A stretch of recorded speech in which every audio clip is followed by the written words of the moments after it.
It's not a bird, it's not a plane, it's Superhero Slate. It's a weekly podcast where we talk about everything that's great. Like movies, TV, superheroes. It's Superhero Slate. Oh, yeah. Hello, everyone, and welcome to Superhero Slate, the show where we run down the latest superhero entertainment news. We love TV, movies, and superheroes, so let's talk it all out. My name is Chris. And my name is Michael. And this week, Star Wars Celebration sets the tone for the next few years of movies and shows over there. I didn't even know it was happening this weekend. So this whole episode is a surprise to me. I honestly always assume it's on May the 4th weekend. I always assume it ends on May the 4th, or at least is in May 4th. And boy, was I surprised as well. So pleasant surprise. Like good wake up and find this because they were in Japan this year. Fantastic Four drops a Galactus-sized trailer. Yeah, we didn't even have to wait for Thunderbolts to be in theaters. We got it a couple weeks early. That's right. No announcements, no pomp and circumstance, drop, and the internet was aflame. We look back at Daredevil Born Again. Season 1 just wrapped up this week. This is me getting confirmation that Chris finished watching it. Yeah, and more. Yeah, it is a absolutely gorgeous Sunday afternoon here in Easter LA. Sunday. Happy Easter. Hoppy hop. Yes, Chris, I it's crazy because we don't really get all up in that holiday here in this household. But also, weirdly, it's like it's probably the most singularly religious holiday in a broad sense in the United States. You know, obviously there's Christmas, but everybody indulges in Christmas, even if they're not, religious in any way. But like Easter is weirdly the most religious, but also the most prolific, even though there's still just like Easter egg folks out there. But me and the wife were just like, well, let's go get some stuff done today. So we ran down the street, expecting to hop in the Lowe's and get some lumber so we can properly install some baby gates in the house. We're like, okay, Lowe's is totally closed.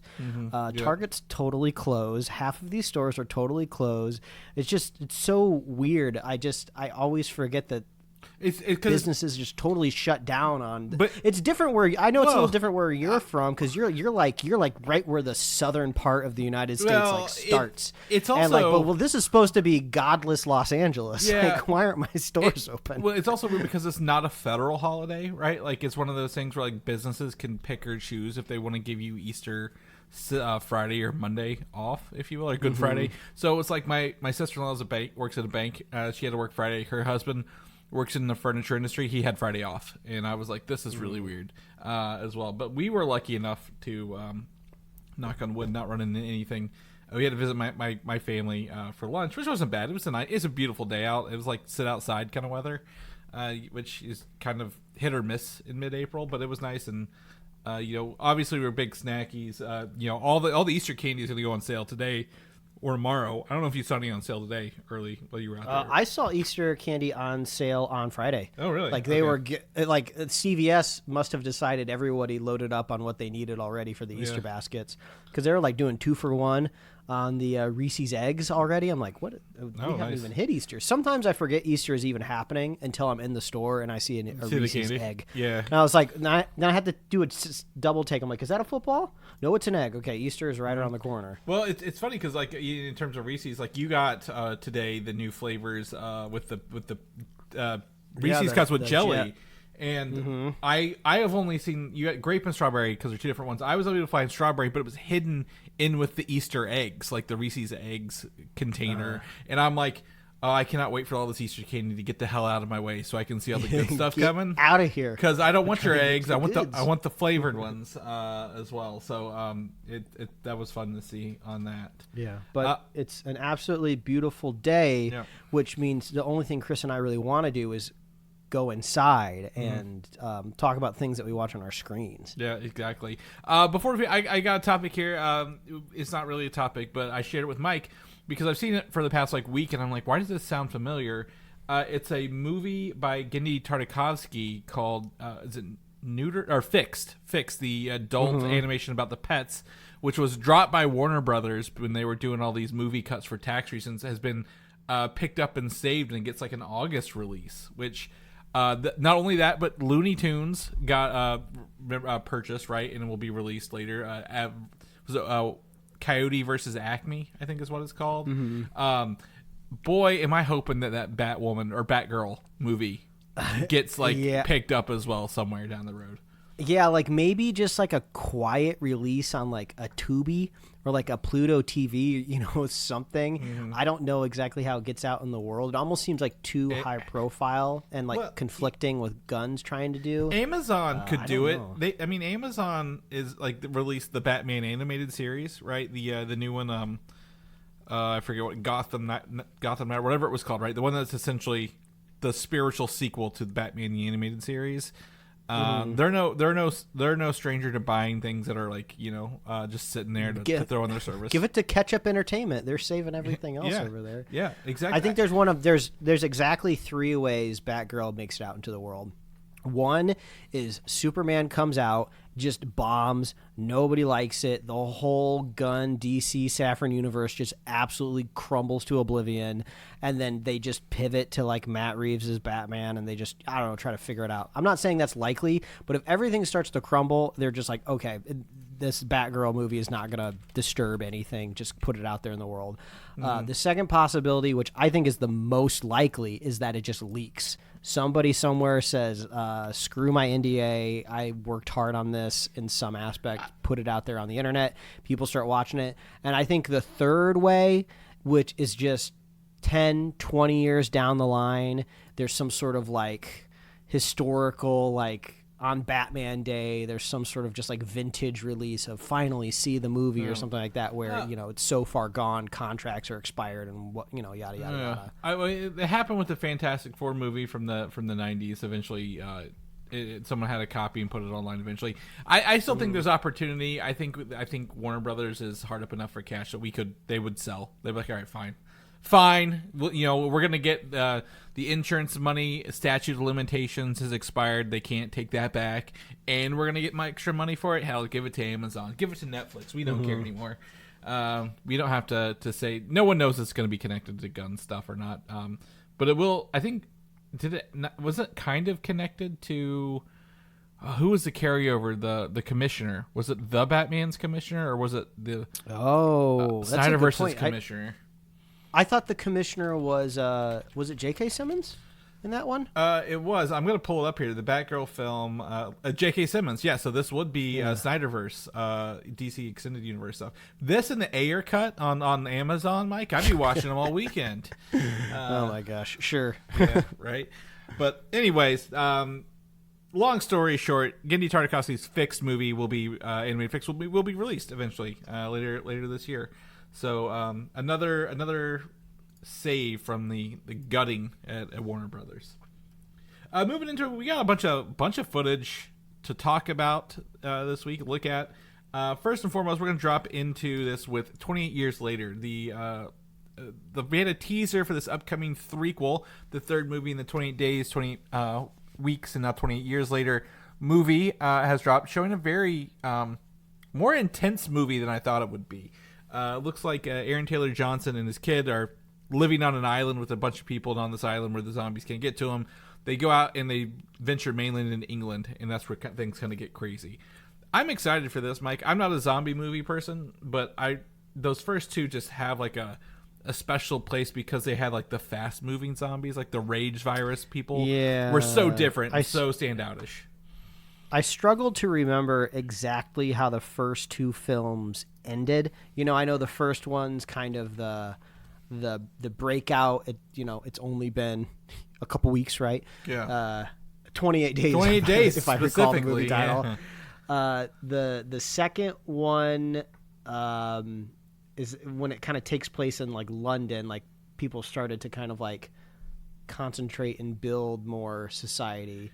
But the takeaway I get from this trailer is things did not get better. Things got worse. Yeah. Only small communities living on islands are safe, and then you're just kind of good luck if you go out into the mainland. So this will be bloody fun, bloody good fun. As they say. I'm pretty sure the first one ends with Cillian Murphy's guy living out in a remote cottage I think so. I think he's going to be in this movie or the next one. I know he's like a producer, so obviously they'll probably return him. The first one was more militarized kind of thing, right? Like, like the military was kind of doing stuff with the infections. But I'm excited to go back to this. And then for people who don't know, there's also it was filmed after this, like almost back to back. 20 years later, The Bone Temple with most of the cast: Aaron Taylor Johnson, Ray Fiennes. Returning for this very quick sequel right around the corner, if you will, for that. So pretty excited to return to it. What was it? Danny Boyle, right, who did those, coming back. So pretty excited. So you can catch this trailer and let us know what you think of that. Other shows that I've not thought about in a long time, Mike, movie series, I guess, if you will, franchises. Pacific Rim is getting a prequel series at Amazon. With co-produced with Legendary, who owns the titles, and this is interested. Yeah, and this is from screenwriter Eric Heisserer, who wrote the screen treatment for the movie Arrival, which is the guy who did Dune. That guy directed it, and the series Shadow and Bone. So, I would love to see. Kind of like redemption for the sequels in a way. Yep. Redemption as in like I didn't like the sequels, so I'd like the story to still continue. So maybe if like they get a couple seasons under their belt and people are liking it, maybe they can kind of do a bit of a time jump, possibly, and then we could kind of go to this other dimension that we kind of briefly saw. I think a prequel is great because like there's decades in between, like when the first monster appears and how they build the stuff. So it'd be cool to see like proto versions of the bots and how they're building them and stuff like that. But like I agree with you. Pacific Rim 1 and Pacific Rim Uprising remind me a lot of Independence Day and Independence Day 2. Where Independence Day 1's fun, right? It's just a fun journey, some dudes beating back aliens against all odds, right? Independence Day 2, much like Pacific Rim Uprising, they were like, oh, we're going to beat them all, then we're going to go to their planets and kick their ass. And then they did so bad and they were so awful that they didn't even follow up on that promise that they threatened us with for either of those. Because everything was too shiny, everything was too new. Even Charlie Day couldn't save Pacific Rim Uprising, right? Yeah. Now, you might be screaming at your podcast machine if we don't acknowledge the anime that Netflix made, but I just wasn't interested in that really at all. So I watched it, but it's very like it has nothing to do with the movies really. So like you could like watch it or not watch it and be fine. Like I watched the first season and I'm like, okay, this is fine, but like it has nothing to do with the movies at all. Just like a brother and sister have like one of the mechs. Yeah. Well, also the unique selling proposition of Pacific Rim was always that it was live action big robots. Like, if you're turning it into an animation. Okay, there's thousands of options I have that come straight out of Japan with big old robots in it, in all shapes and varieties. I don't really need this. That the animated show would have been better served to actually probably be set in that other dimension where the aliens come from, or the big kaiju come from, because that's cheaper to make than CGI in it the whole way, right? Like rather than like, oh, here's desolate America, or no, it's desolate Australia, I think is where they were. No, we don't need to animate that. We can animate the other dimension and show like maybe a prequel or something of the other side of the world or of that universe. But no. But anyways, obviously Eric Heisserer. I love Arrival. It's a really cool alien movie. Seeing some prequel series at Amazon, they've been doing some cool stuff. This feels a lot like what Legendary is also doing with Godzilla and King Kong, right? Like doing the prequel series like they had on Apple TV Plus, Monarch Legacy of Monsters. Maybe, like you said, picking up with some movies later on. So we'll keep you guys posted with that. Shifting gears into Star Wars Celebration. We are on the cusp of 30 years of Episode 3 this year, Mike. Do you know that? Are you? I only know this because it's coming to theaters and I keep seeing the popcorn buckets for it, because that's now all I get in my algorithm is popcorn buckets, and they're just kind of not that cool, if you will. But anyways, we're on 30 years of Episode 3. The Star Wars Celebration was happening in Japan, and we've got some interesting news, not like some new announcements and then some updates as well. So we just dive into them a little bit. Yeah, let's do it. All right, first and foremost, the only Star Wars thing I think we had confirmed before this week is the Mandalorian Grogu movie that was filming last year, is coming out May 2026, next May, in theaters. And they showed off a full trailer in there that is leaked online. However, a lot of these leaks have been pulled offline. So if you want to search for them, you can find the leaks. But boy, there was a lot more action in this trailer, because you sent it to me as well, than I was really expecting out of a Mandalorian and Grogu movie at the end of the day. Yeah, I organically scrolled across it in my TikTok feed, and it was somebody just in the auditorium, like filming it on their phone. So I don't know if there was or wasn't a lot of security there, or what the deal was. Japan's different, man. I don't know. Yeah, that's a good point. Maybe they just assumed nobody would even attempt it, and it happened. But there's a lot of cool. I feel like this is going to be the Dave Filoni like wish fulfillment movie of just all the stuff he's ever wanted to see in Star Wars. He finally has the big scale reason to do it. Like the shot that sticks out in my mind was the big. Was it not the AT-AT walkers? What are the four-legged ones? AT-STs? No, AT-ATs are the big ones. AT-STs are the two-legged ones.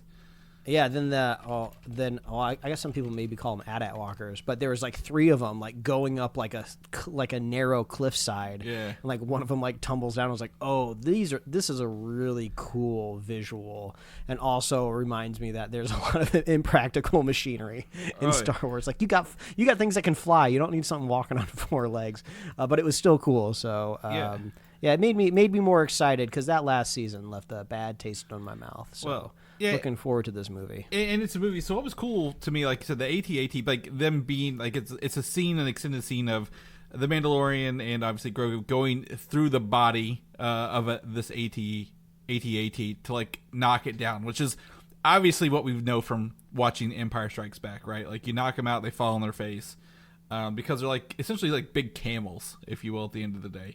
Then we get to see the first look at Sigourney Weaver, who I believe is she has like a rebel patch on her shoulder, so she's like running the it's not the Rebel Alliance, but whatever it is, like the people who are hiring Mandalorian as like mercenaries, right, to help him out. The image you can see in the podcast video feed is Grogu, Mandalorian, and Zeb Orrelios from Star Wars Rebels, who'll be making an appearance in another thing we got. And then we get to see, was it Grogu? He like dismantled a mouse droid with the Force powers. He just like lifted it and disassembled it real quick, which was really fun to see him kind of go up against one of those little dudes. Because I've never seen the inside of a mouse droid, Mike. That was the first time I ever saw that. Also, too, the little droid dudes that like walk around in Galaxy's Edge at the park, they're finally canon within the Star Wars universe. Like I think Sigourney Weaver is the one that like pals around with them or something. I don't know exactly, so that's kind of cool. Yeah. So it's gonna be cool. I'm excited for this. Like again, the Mandalorian was an interesting. I think I would say it's an experiment of a show, right? Like, hey, here's a show. We've created this volume to film it in. It's going straight to streaming. It's premium television for Disney. We've never done it before. It's a first show. We've introduced the brand new little baby character that everyone's gonna love and swoon over, and it's kind of come to the end of its run here. But hopefully, again, we've talked about this movie will use real life sets and kind of like take that to the next level a little bit. I do believe there's also a scene we know that is it something, one of the Hutt children from the Clone Wars, the first Clone Wars movie, is in this, and he's like a gladiator. Did you see that little? Have you seen the image online of the buff Hutt character that's in there for like a split second frame? Oh, the Jeremy Allen White's Hutt? Yeah, character? The one he's playing who's like very, very buff, like in an arena. So like, I there's a lot about this movie. I know a lot about leaked information, supposedly, about the rest of the movies in our upcoming list here, but I know very little about the Mandalorian and Grogu movie. So very excited to be surprised next year, and I think we'll probably get a trailer. Maybe after Andor wraps up? Isn't our last project currently out there? So we'll keep you guys posted if we get more. Moving along, another surprise announcement from Star Wars Celebration is the movie Star Wars Starfighter, which is Shawn Levy's movie we've been talking about, theorizing over the past several years, and it's dated for May 28th, 2027. with Ryan Gosling confirmed to star in this movie. Yeah, this is how I learned Star Wars Celebration was happening. You sent me like I think a screenshot or something of just the logo. And at first I was like, what am I looking at here? Because they announce Star Wars video games all the time. I was like, is this a video game? Then I saw Starfighter and I was like, oh, is this like Patty Jenkins' movie? Or did they retitle it? What's happening here? And then everything kind of slowly starts to come in like, oh, there's a bunch of announcements happening this weekend. I mean, Ryan Gosling's a big get. I mean, I know you have this here in the show notes, but you immediately told me that this takes place 5 years after the Rise of Skywalker, which is the most exciting part to me because there is just so much baggage in the past of the Star Wars universe. Yeah, I know there's tons of fans that would love to see more of like the High Republic, or are we still going all the way back to the very first Jedi? Is that movie still in development? I don't know. It is. They did say that, but they didn't have anything to show. But it's nice to press on forward with like a different character, right? Because like everyone loves and hates Star Wars in their own unique, special way. At least when something is brand new and moving forward with a new director, new actor, at least you kind of are starting with a blank slate, and you can't hate it quite yet right out the gate, right? Yeah. Well, exactly. And I think one of the things I wouldn't say it's a fault of Star Wars, but like when George Lucas did episodes 4, 5, and 6, and then went back and did 1, 2, and 3. And then came back to do, does he want to do 7, 8, 9? Well, obviously we lost Carrie Fisher, who passed away. That's like, you don't want your actors to age out because you're waiting too long if you want to bring them back, right? Like, not saying Rey is going to show up in any of these movies, or Finn or Poe, but like, if you want anyone from those 3 movies to make an appearance, like, do it like sooner than later, rather than waiting 30 years, 40 years before saying, hey, we should probably bring them back, right? Like, right now, like we'll talk about here in a second that Hayden Christensen coming back for Ahsoka, like they waited 25 to almost 30 years here to bring him back for more. Like bring if you're gonna do it, start moving forward now, and maybe you can bring those characters in naturally as they age up if you want to. However, as you said, this is not connected to any other film currently. It is not a part of the Skywalker saga. It is not part of The Mandalorian and stuff Dave Filoni's doing. This is a brand new film, standalone on its own, new characters, and like I said, Ryan Gosling. I can't think of a bad Ryan Gosling movie, Mike, recently, in at all. If I sat down and thought hard enough. So I have a lot of faith that he's not choosing bad projects right now because he doesn't have to. He doesn't have to choose things he doesn't want to do. So pretty excited. And Shawn Levy, he's a safe choice. I told you he doesn't excite me, but he also doesn't worry me either. So that's at least that's a safe direction moving forward. Yep. I'm just really curious what does the galaxy look like now? I would hope, for the most part, the bad guys have been vanquished. For all intents and purposes, the Emperor, he ain't coming back. He's dead. They blew up his entire planet, or they somehow the Emperor has returned again. So it'll be interesting to see what's like a new organic threat that comes out of this. We can't just have a whole nother run of space Nazis again. Like, I feel like is that just going to be the DNA of this galaxy? Space Nazis are just ebbing and flowing throughout the decades. So I'll be kind of curious to see if they do something new and original there. Yeah, I hope, honestly, Starfighter sounds a lot like maybe, to me, this feels very akin to make like Solo. Like there's rogue groups, there's like thief guilds, like people, like a power vacuum, right? The Empire, the new Empire's home planets were blown up. The New Order has been essentially destroyed. So what's this power vacuum like? Who's taking over? What's the trade route? So I think it'll be that. Hopefully it's not just a bunch of space fighting, like with ships. Like space fights are cool in Star Wars, yes, but like if you get Ryan Gosling, you just don't want him sitting in a cockpit for most of the movie, right? Like you want him doing stuff. So that would be my biggest concern, to see kind of how he plays into this, and maybe he's that character Dash Rendar from the early 2000s, late 90s video games. It was Dark Forces, stuff like that. So I doubt it. I'm just kidding. I don't think he's going to be a Jedi. But very excited for this. As soon as we get more details, we'll share with you guys. But obviously, May 28th, 2027. So they've got a date on this. They're going to get into production later this year. Another leaked trailer that we got is for Ahsoka Season 2. And what was really fun about this trailer, Mike, and I think you saw it as well, I make sure you got it right, a copy of this, is that it's essentially like a retro-style propaganda like presentation with like maybe just concept art. Like there's no footage. I don't think they're filming yet.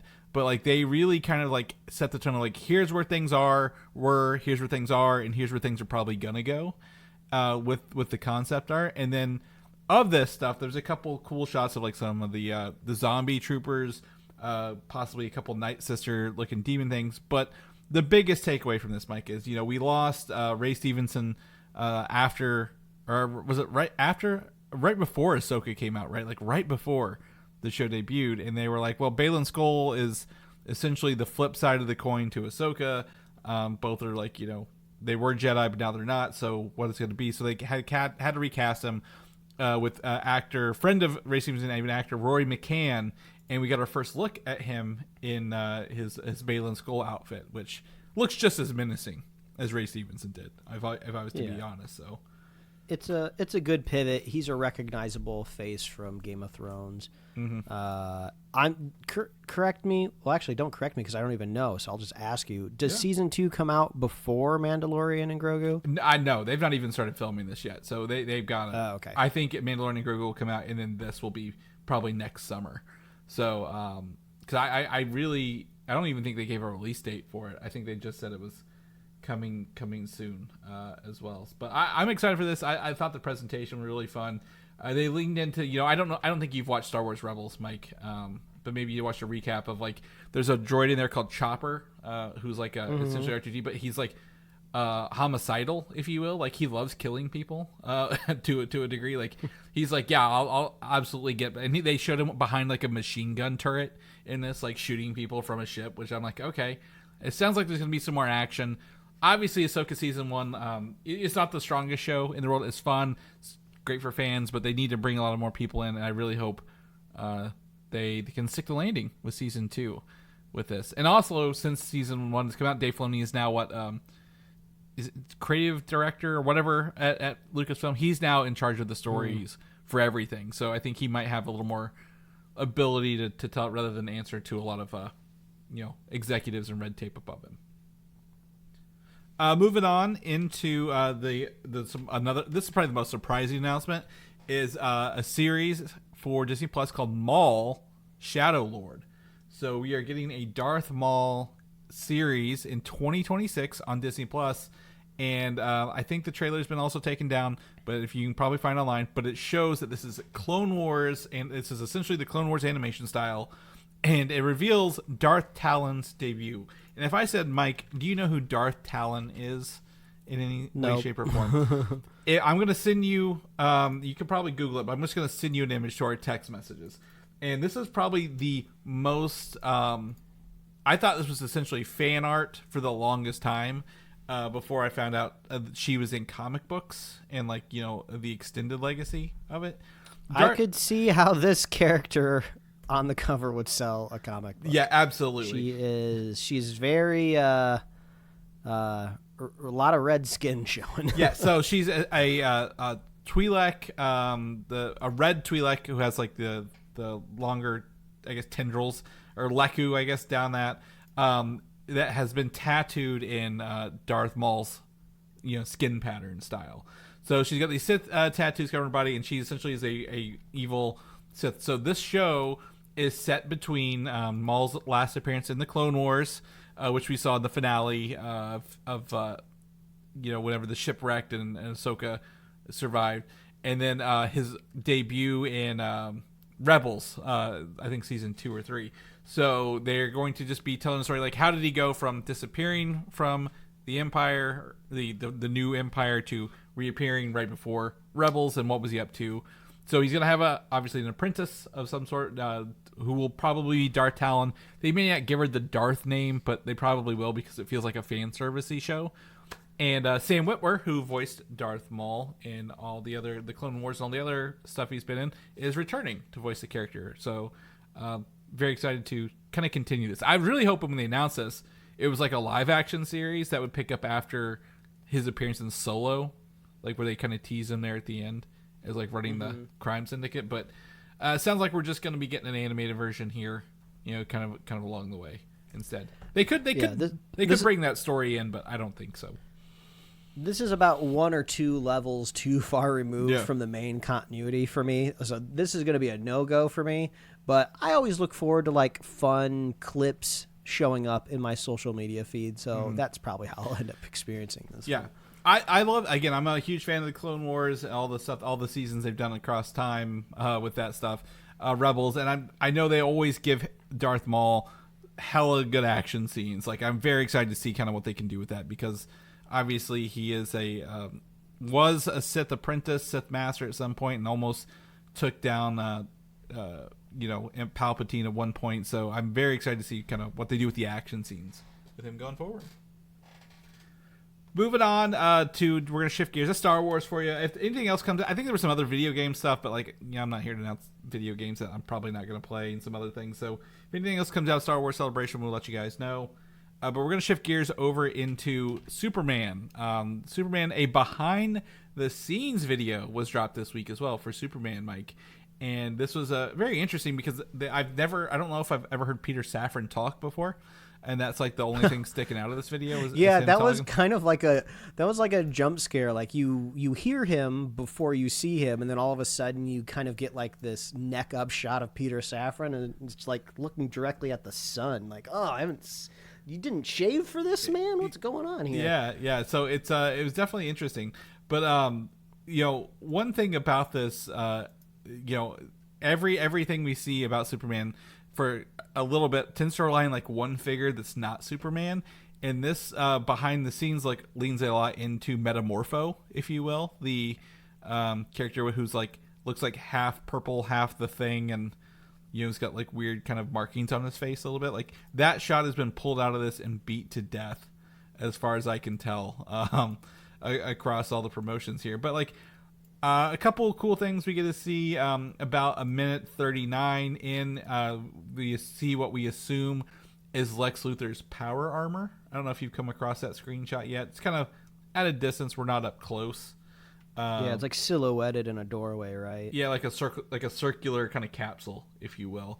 So that's kind of cool. And then there's also, I couldn't find it myself, and I probably could if I went back and watched it, but a white Martian is teased. Like they really left a lot of Easter eggs in the backgrounds for some of these shots here, and I've included that in our show notes here if you want to find the link to the white Martian as well, and the reference from the comic books. It looks like maybe Lex Luthor has been capturing superpowered people or aliens. We had that Superman like sneak peek the other week, and then we have this behind the scenes. Like, I don't want to look into it all too much because I know obviously they need to promote this brand new kind of kickstart off this universe, but I'm getting like unsettling like Dark Universe vibes a little bit because they're like literally saying the parts out loud that they shouldn't be just yet, of like, this is the start of a brand new universe, like this is a brand new path ahead for DC, and it's just like, oh, I'm not saying it won't be good, but don't say it out loud, you're gonna jinx it. So I really want this movie to be good. I'm gonna make sure I get a babysitter for this one so I can see it like on opening night. But I want this movie to be good. Yeah. Like you mentioned, you're not the only person I've heard this week outside of this talk about like how it's like giving Dark Universe vibes. How like, oh, everybody exists here, and good luck. Hopefully we could get actual Superman time in a Superman movie, right? Kind of along the way. I don't want to know many story details. I'd love to be surprised, but I feel like we're gonna be, as we go into blockbuster movie season, we got Thunderbolts and everything else kind of ramping up in May, that we are going to be inundated with a multitude of Superman stuff, Mike. Like really random weird stuff, like Nathan Fillion's bowl cut. Remember that from the Super Bowl? To like, hey, do you see this guy with like a purple arm? How cool is it that we're not using CGI? He's really wearing the outfit, kind of thing. So hopefully they don't spoil anything too much. But this was kind of fun to look at, kind of along the way, just to watch. But I'm like, nothing I need to revisit, I guess, if you will, along the way. Moving on, I just mentioned Thunderbolts because that is coming out in less than 2 weeks, right? I think Maybe it's 2 weeks from I lost a week here. A week and a half. May 1st for me. May 2nd if you go on Friday, so I'm going to Thursday, May 1st.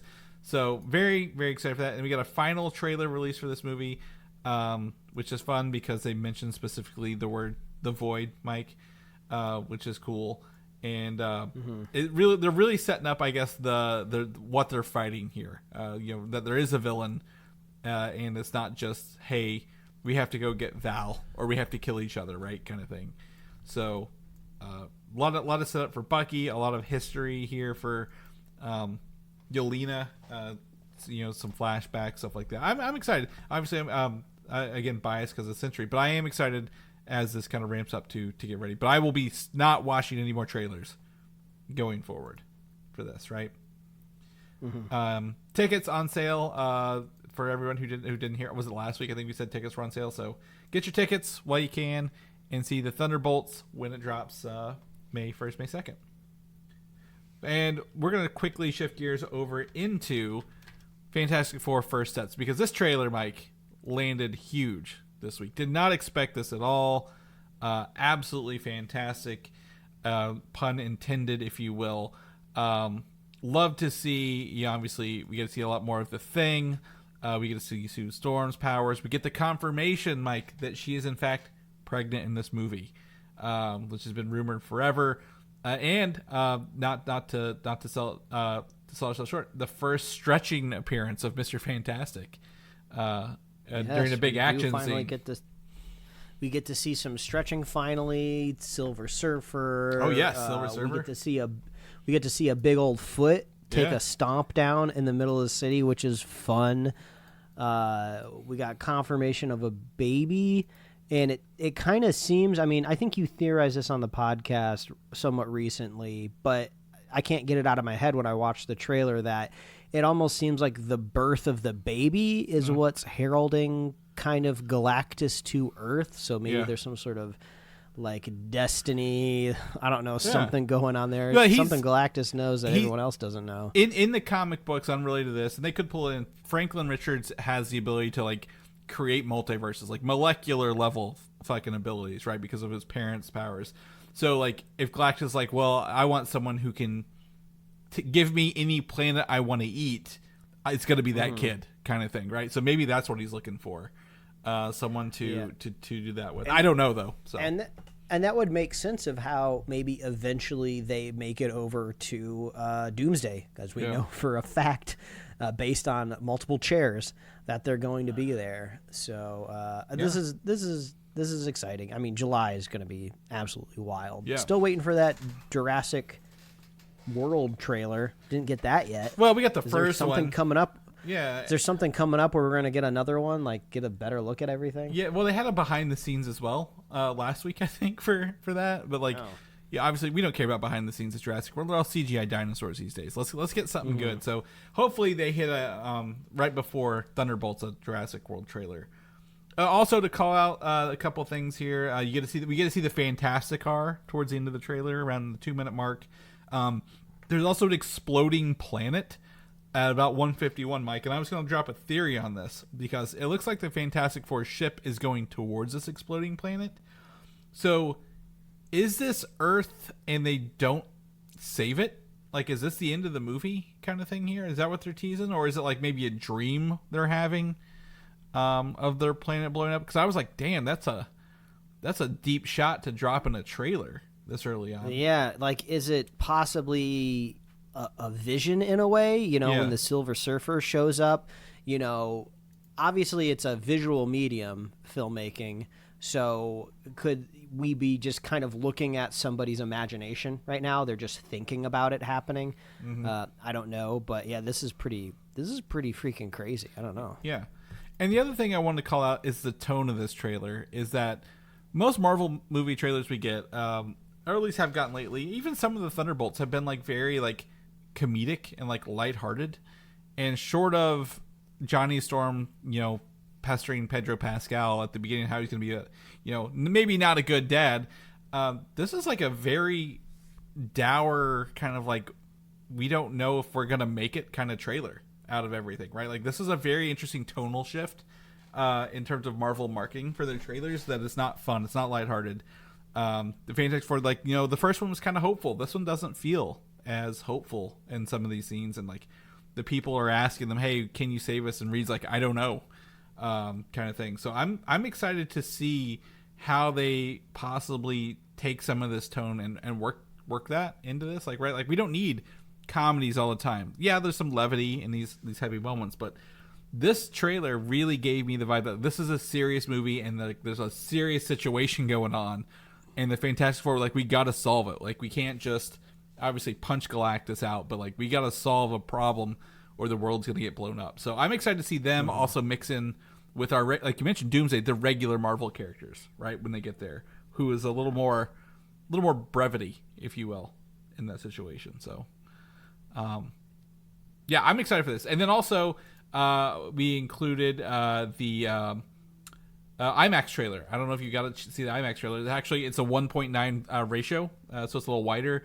And some of the shots, including where Pedro's stretching later on, you actually get to see he's stretching around this debris, and you get to see Galactus's, I think, arm or leg in the building, which is kind of cut off a little bit more in the regular version of the show. So very excited. Fantastic Four July is going, like you said, it's going to be popping off for us. We're going to be in the theaters quite a bit. You're going to have to get like a returning babies or like an on-call for like all these movies that month. Yeah.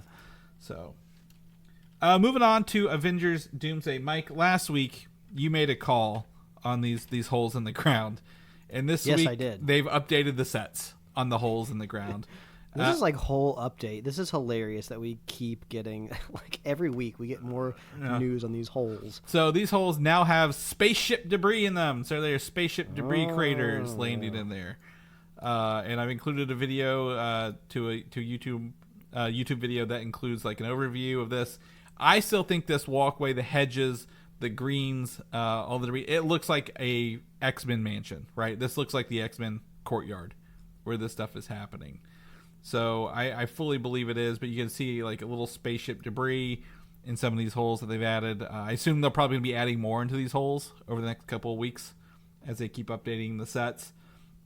So you can check out that link. And then also the second thing is a 4 broken statues have been spotted on set through Unboxed PhD. Give them a shout out because they are flying a drone over all this stuff. And not the first photo, not this. No, it's the second photo. The second photo, not the third photo. Looks like the backside of Jean Grey, because like there's shoulder pads on her and the lines down the arms. Oh yeah. So that's I think that's why, again, I think these are like maybe like Jean Grey was not in the cast list, right, for Doomsday. Correct. So maybe she's died in this universe, and there she is. The third one, someone said looks like Wolverine. I can't really confirm or deny that, but it looks definitely like a person. So I think these were statues dedicated to X-Men who maybe have not who are not alive in this universe, kind of along the way.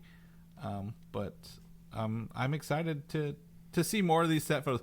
I love we're in the era of set photos again because we haven't got any in a long time. So very excited to see Doomsday do that. The number one movie at the box office this weekend, Mike, at least domestically, is the movie Sinners. From Ryan Coogler and starring Michael B. Jordan and dual roles as twin brothers. But the costume designer for the movie, Ruth E. Carter, confirmed that Blade, at least at one point, was set a 1920s period piece because when she was doing the costumes for Blade, she was actually called and said, "Hey, can you do a vampire movie set in the 1920s for us, for Ryan Coogler?" And she was like, "I was already working on one, so even better." Kind of thing. Oh, interesting. I wonder if I'm trying to remember what decade Werewolf by Night was set in. I feel like that was close. Like no, was it modern? Is that kind of what they revealed at the end when it went to color? Yeah, it actually was modern, and they just made it look old. Let me see here. Where's the plot? I don't think it has a time frame in it. I think it's modern though. I do think it is modern. Yeah, because I think that's what kind of they hinted at when they went full color there at the end. Oh, where's my MCU timeline from Disney Plus? That's gonna help us. Yeah, exactly. I need to go check out Sinners. I've heard some I've heard some really, really good things. Yeah. It's been out 2 days. I wanna check it out. It's been out 2 days. You got time. You got some time for this. Werewolf by Night is in after Love and Thunder, but before Guardians of the Galaxy. So, okay, yeah, very modern. Yep. I mean, it would have been an interesting thing, a strategy, set it so early, like even pre-Captain America, obviously, that you're kind of telling maybe the story of kind of monsters within the MCU. Mm-hmm. Like, and it's set in Europe. They've always been there. They've always been there, but we're not talking about it, right? Yeah. Because I feel like even somebody as all-knowing and smart and has all the resources in the world, like Tony Stark, like, would he be surprised if he met a vampire or a werewolf? Like, he's seen aliens, but monsters is kind of a little different. Would he be like, whoa, we have vampires here on Earth? Well, I thought I only had to worry about the aliens from the sky. It doesn't matter. He's dead. So that's true. He's not really worrying about anything anymore. Yeah, no, I don't think he'd be too surprised after like the 5 years, like where the universe kind of came together after Thanos snapped. But it would be. I agree. Like Blade, like and like these other monster hunters that we see do exist in the world. We're like, hey. We're hunting them for sport or like keeping the numbers down, and they're trying to hide, so they don't want to be seen. Vampires don't want to be found, but like someone's still hunting them. But like you said, 20s would have been a great time, and they still could, Mike. They still could. We just don't know right now where Blade sits on the roster or production schedule. So womp womp, but pretty cool. Kind of get that confirmation from. A costume. We're probably just like, oh, this stuff for Blade. Oh, it's delayed. I'm just gonna move it over here to this other table, and that's that's what we're gonna use for Sinners now. So, go team. That's it for news. We kind of sped through it here to get to the end part here to talk a little bit about Daredevil Born Again, which wrapped up this week on Disney Plus. And again, we didn't bring it up in Star Wars, but Andor season 2 starts this week. Takes Daredevil's place on weekly news shows, but Daredevil Born Again season 1, 9 episodes to wrap up season 1, and season 2 is confirmed to be March of next year. Mike, I don't know if you saw that from the showrunner. So they're looking to film it now and get it going in an annual pattern, which is great, right? Annual television. What do we call that? Is it scheduled TV? Is that the title, the phrase for it? Appointment. Sure. Appointment. It's appointment television. That's what it's called. Like where you come in every week at the same time to watch stuff. Right? You get used to the schedule. So appointment television. Back at it. So just real fast. Daredevil Born Again is essentially the sequel, loosely, to Netflix's Daredevil's 3 seasons. And I would say the Punisher's 2 seasons, if you will, as well. And that's not a spoiler. They obviously have used the Punisher in a lot of the marketing for this. So those 2 shows for sure. I don't even think the Defenders is in this reference at all in this, or the other characters. But still something here. So I think if we have no other questions, I think we just go in full spoilers because it's hard to kind of talk around this show that's been going on for about 2 months. If you will. So if you've not seen, if you've not seen Daredevil Born Again, you can stop here, come back when you're ready, and have watched it. If you have watched it, we're gonna kind of go in full conversations because again, 9 episodes, 9 weeks. It's really hard to not talk about some of this stuff, right, across the board. So, Mike, you watched weekly. I'm not as astute as you. I had to binge watch a lot this week to catch up to that. So. I'll let you have the table or the floor here because I've been kind of introducing the show a little bit. Yeah, I mean, it was a great start. I felt like I was right back in like the comfy, cozy world of Hell's Kitchen that they introduced in the Netflix show. Everything felt right. The set dressings were good. The violence was not toned down. A lot of people thought that maybe it would be Disney Plusified, and that was furthest thing from the truth. I liked the story angle of just like, how do we kind of get Matt back out of the suit so he can kind of earn his way or fall back into his old ways into the suit again. And like the death of Foggy was a big way to do it. I mean, that opening scene kind of left my jaw on the floor a little bit. I had no idea what was going to happen. But I was a little lost. I didn't watch the 3rd season of Daredevil, so I had to watch some recaps. and I watched a few more than my wife watched before we started watching this, so I knew a little bit more about Bullseye than she did. So we had to keep kind of like referring to the notes to be like, wait, does he hate the Kingpin? Does he like the Kingpin? I think in one of the recaps, the Kingpin like broke his back over his leg. So like, I wouldn't say it was as smooth of a transition as maybe they alluded to us. Like, I don't think I could fully tell somebody, oh, you could watch this without watching any of the other Daredevil stuff. To that point, I do think it was a smooth transition, but that means you had a lot of homework. I think that how smooth it was, like, yeah, if you watch season 3, guess what? We're picking up right where it left off. But like, boy, there's a lot of homework there, right? Like, yeah, it was kind of, and then they allude a lot to Vanessa alludes to her husband being gone, and that's basically the Echo and Hawkeye TV series too. So there is but all of that being considered, they kind of just hit the ground running, and I actually really love the procedural like law bits, like the first couple episodes where they're trying to exonerate White Tiger. I kind of loved the bottle episode of the bank. Mm-hmm. I could see some people maybe not liking it, but it was just kind of fun. I just love this idea of like a hero kind of being undercover, you know, like Matt can't, like he could at any point, you know, probably take out all of these bad guys and save everybody in the bank, but he doesn't have his suit. So how does he go about doing that? He has to do things just right. He has basically kind of like X-ray vision, but not. So that was a fun episode too. But it kind of fell apart a little bit for me in the very last episode. I just really didn't like the last episode. The team up with him and the Punisher briefly was fun. That relationship is very strained and entertaining to watch for sure. But the last episode is where I really, really felt all of the news bits where we talked about it on this show, where we talked about, oh, it was going to be 18 episodes. Then it got trimmed back, but then some already got filmed, so they're keeping some of it, but then they're doing some new filming. But, oh, they actually said that they kept a lot. Maybe they did. Maybe they didn't. I don't know. This almost kind of feels like a mid-season finale to me in a way, not a season 1 finale. I just did not feel satisfied leaving that episode at all. Like, and there's this kind of weird moment where where Daredevil makes it to the docks, you know, after learning that, you know, of the Kingpin scheme of it being a free port, and then he gets talked out of going in there, kind of quote unquote guns a-blazing.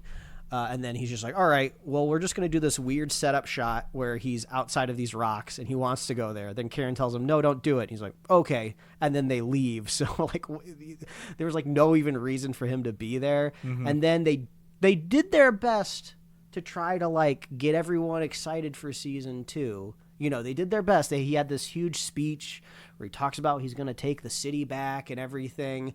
But then the reveal is that he's just talking to these characters in Josie's bar that like we could care less about because we don't really know them except for Josie and the one cop that he's been working with as a PI. I wasn't expecting to see Luke Cage or Jessica Jones, so don't think I was expecting that, but I did see the really bad photoshops of people out there, so I wasn't that delusional, but like I was hoping to leave on a better note. But the story was engaging. Mm-hmm. The fact that Kingpin was able to like make this like dirty task force that he has to fight back against. So like I would give this like a solid B, but it could have been an A. So I have higher hopes for season 2 because now like the path is clear, the rubble's out of the road. I don't have to worry about like what the episode order was going to be. That we can just press on for season 2. Okay. So, what did you think, Chris? Boy, I've had way better times than watching Daredevil Born Again, and I hate to be that person, but like this, I strip all the new stuff I know out of this very, very well.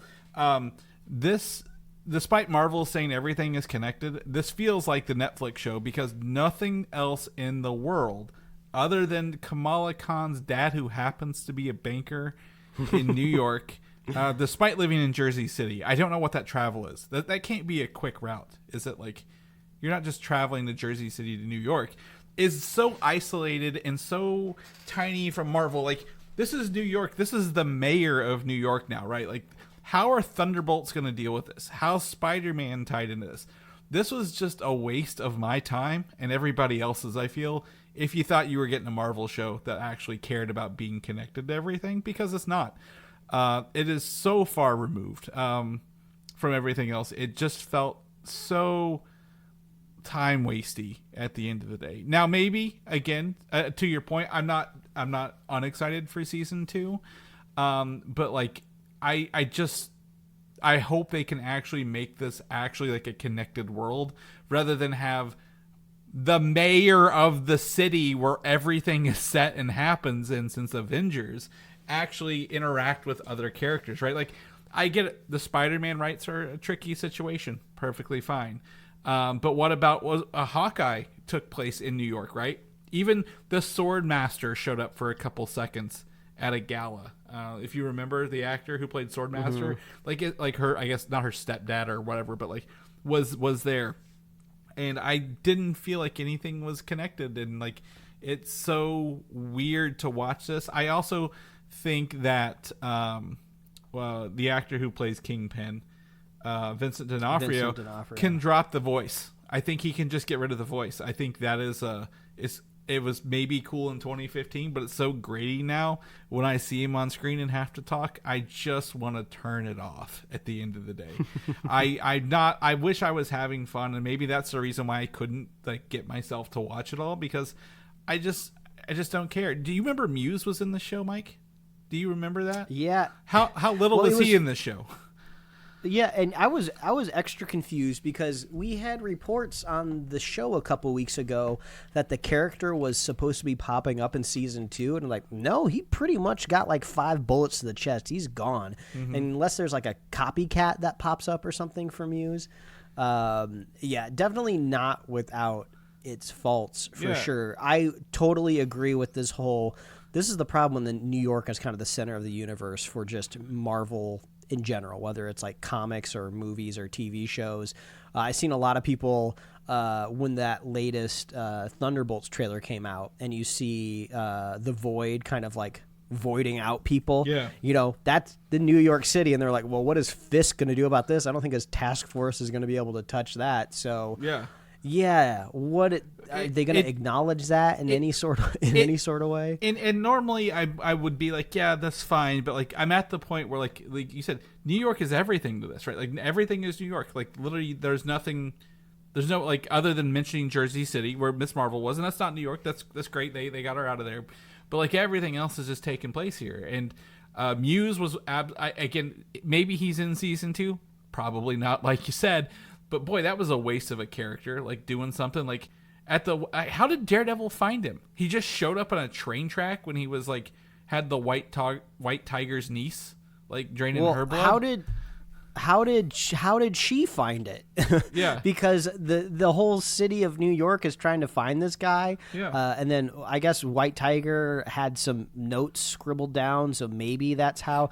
But I mean, I don't know the New York subway system. Maybe it is a maze that is unknowable. Yeah. But I almost just kind of felt like, wouldn't this just be pretty easy to find? It was like it wasn't even like hidden down a couple corridors. It was just like, you just go down this one train line. It's one door, and there it is. He's pumping blood out of people. Right, and like, he's like going to the door and looking down in this mask, like. You think he'd have like a security system or a camera system to see if anyone was sneaking up on him? A bell on a string. Yeah, like, Muse was absolutely wasted. It just kind of came and went super fast. Some of the fun stuff, I will say, Charlie Cox, all the actors in the show are fantastic. I have no issues with the acting. It was seeing, obviously, what was Frank Castle doing in a half basement of a building, like, and I don't know. I didn't watch Punisher season 2. I have no idea. Well, I didn't either. But I was like, that's kind of an interesting place to, like, Matt just knows where he is, and he's not really hiding either. Like, his door was open, I guess, but he had cameras, so I think they tease the camera scenes. Couple things I wish we had, Mike. I wish they would show us Daredevil's vision. Fuck it, it's Disney now. They have money to give us a couple things with Daredevil vision. Sure, it can look different than Netflix did. We don't need to see a world on fire. Do some really cool sonar-looking shots. there was a scene where he went to look for the bullet casing for the White Tiger's killer, and like he's listening to the mini liquor bottle roll down the hill into the drain. Really cool visually, but I'm like, let's see some Daredevil POVs, right? Like, get some fun stuff in here that's different and makes us visually appealing, because other than that, it's just, more hallways that Matt Murdock loves to walk down.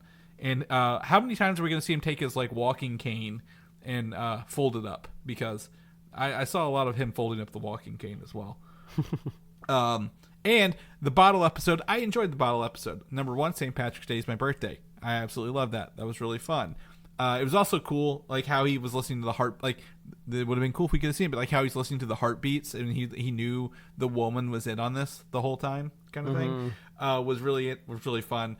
But like, all those characters literally showed up in the next episode, and like a grouping in like Wilson Fisk's office. Like, oh, the guy for sanitation just happens to be one of the hostages for this kind of thing, and now he's gonna go tell Fisk all the paintings are done with blood in the next episode. I'm like, you just picked the actors that were on set that day to film as hostages. Like, you could have just picked somebody else, I guess, at the end of the day. But all in all, like, I'm excited for season 2. I was just not impressed with this because I thought we were going to be getting something a little better, a little deeper than what we got on Netflix, right? Especially with the reduced episode count, the monetary changes, the change in the story, which, you know, we've heard reportedly where like they filmed redid the first episode and the last 2. They refilmed all of Vanessa's episodes because they had to recast the actress as well. They also did it with D'Onofrio, refilmed every scene with her, by the way. They didn't like fake it in there. So I thought that was pretty fun. But man, I just feel let down for like kind of what we were promised from Daredevil. Like a born again Daredevil that's supposed to be better than what we like, just what we had before, but better. I didn't get that, Mike, and I feel upset by this. You know what? I liked it more than you did, but your feelings are totally valid. I can totally imagine myself in your shoes. Yeah. So cross our fingers for season 2. And maybe it's because I like, and this is like the different. You watched them weekly, and I binged them. Like, maybe I saw the cracks because I watched them all together, rather than like gave myself some time, because like I really saw it. So again, I think, you know, season 2 next March, nothing against that. I will be watching it. But currently I challenge Marvel to do better and like, hey, build your world, build your connected world. Because guess what happens next May, Mike, in Marvel?